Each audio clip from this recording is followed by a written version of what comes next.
Like the rest of us, Michael Campbell has a bad case of hockey fever, but he still manages to analyze, watch, and evaluate what goes on in the world of finance and business. He joins us today to take us behind the business news headlines, and it is my pleasure to welcome financial analyst, host of the very popular Money Talk show on the Chorus Radio Network, back to Studio 4 to tell us more.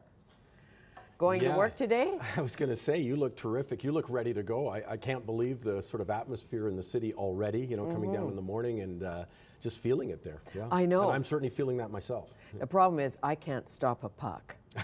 I don't think. No. Actually, I've never tried. One of the big reasons why you're not starting tonight. That's one of the big reasons. It's a controversy. Did you play hockey? Next? Yeah, but not well.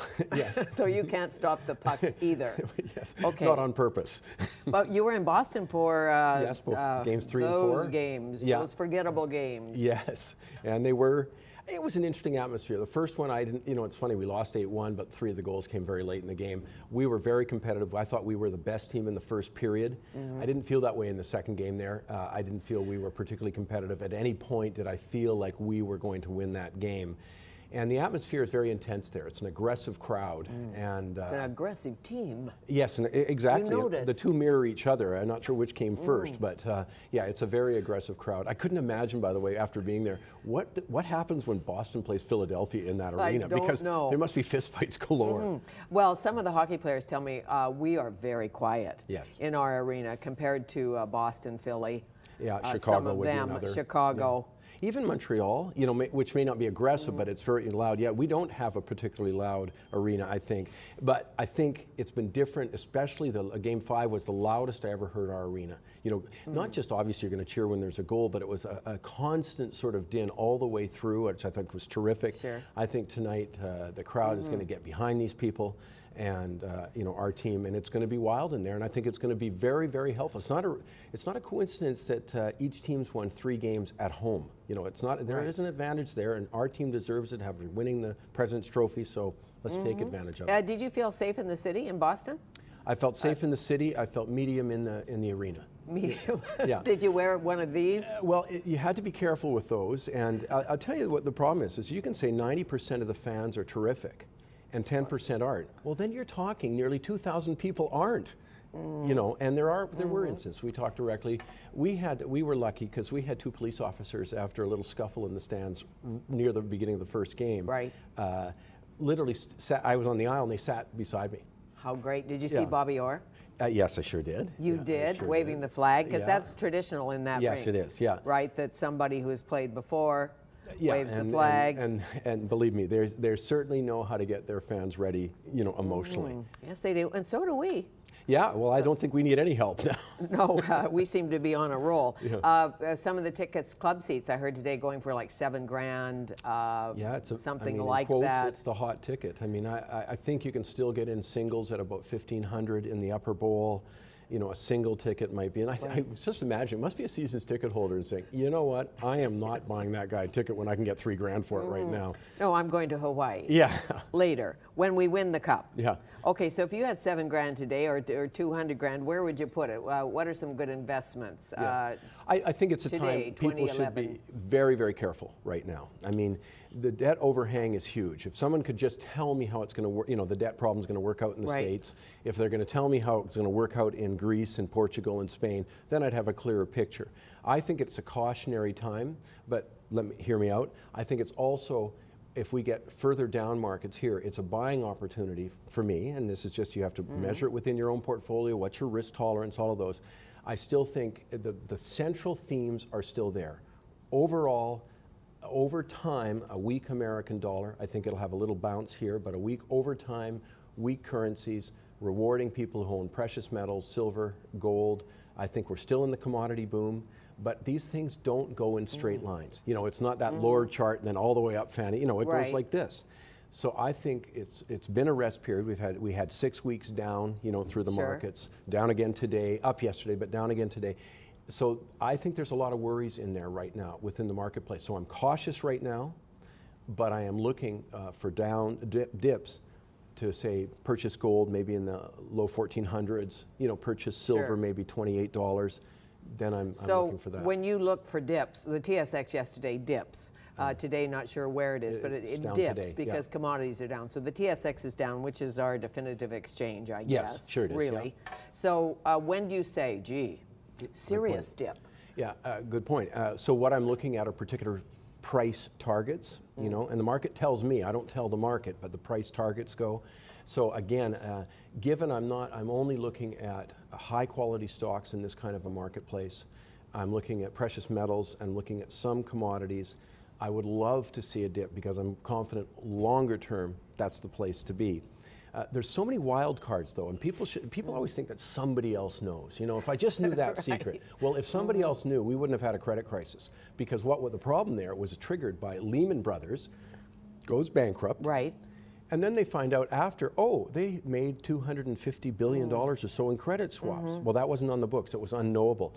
The one that worries me right now is a lot of our growth is predicated on what's going on in China. But China's got a tremendous amount of civil unrest. It's their demand for commodities and India's demand and Brazil's demand, but are pushing that commodity market that have rescued our markets, you know, to a great degree, helped Canada out, avoid the real pain that they're feeling in Europe and in the US in the recessionary thing. It's sort of what I call prosperity driven, you know, so their middle class continues to grow. Boy, then they have more consumption. You know, China's the biggest car buyers in the world right now. That kind of stuff. Sure. That creates demand for commodities.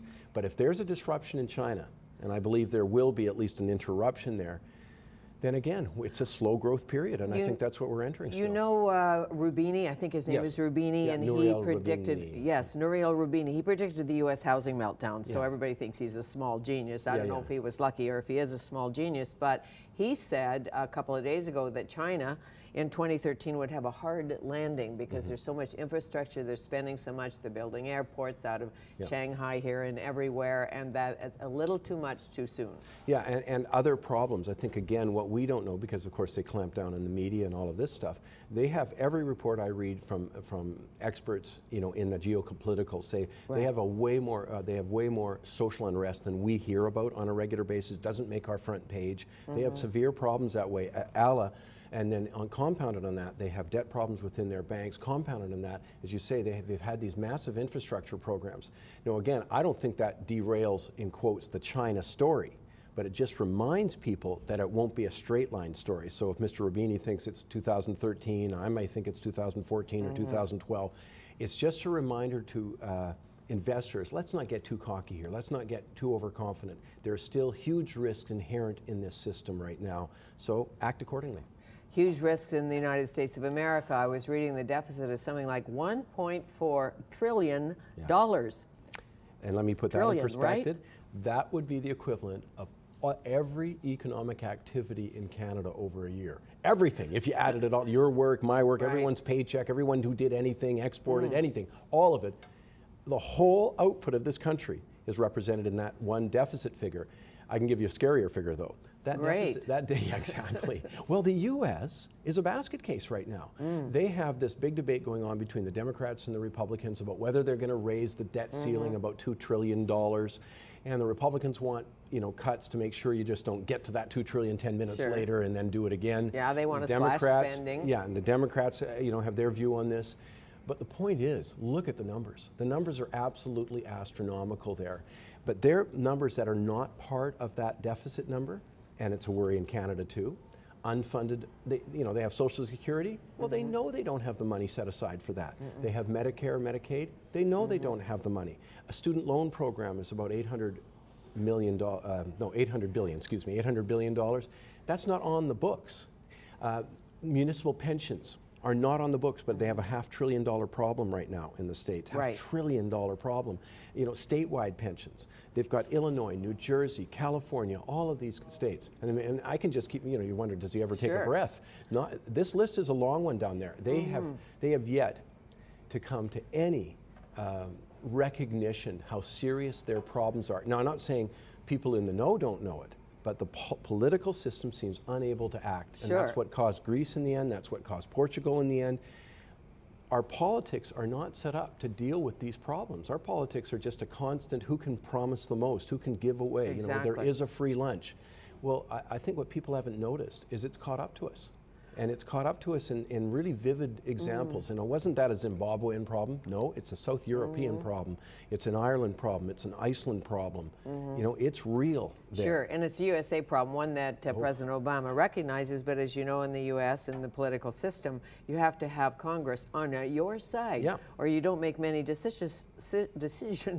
So what will force the US government to slash spending, hike taxes? What will make them do it? Because they're fighting right now, as you know, the Democrats, the Republicans. Well, it's the repercussions of what happens if they don't even reach this first target. August 2nd, they have to have this new debt ceiling in place. If they didn't, they'd get an immediate downgrade, I'd suspect, from all the rating agencies. You know, that would be horrendous, you know, on its own. But they have to worry. You know, for example, right now in Greece, if you want to borrow money for 2 years, I start laughing because the figure is just so ridiculous. You'd go in, they say, well, what's my rate? Oh, 27%. Because once you enter fear, 27%. Once you've got fear into the marketplace, it's common sense. I say to you, I've got someone I'd like you to lend money to, Fanny, and you go, that guy's a deadbeat. He doesn't pay his money back. I don't want to lend him money. I say, well, what if he pays you 10%? No, he's not going to pay it back. How about 30%? Okay, maybe I'll think about it. That's literally what happens in governments too. So we say, I don't want to lend money to Iceland. I don't want to give money to Portugal. I don't want to give money to Spain. I don't want to give money to Greece. The U.S.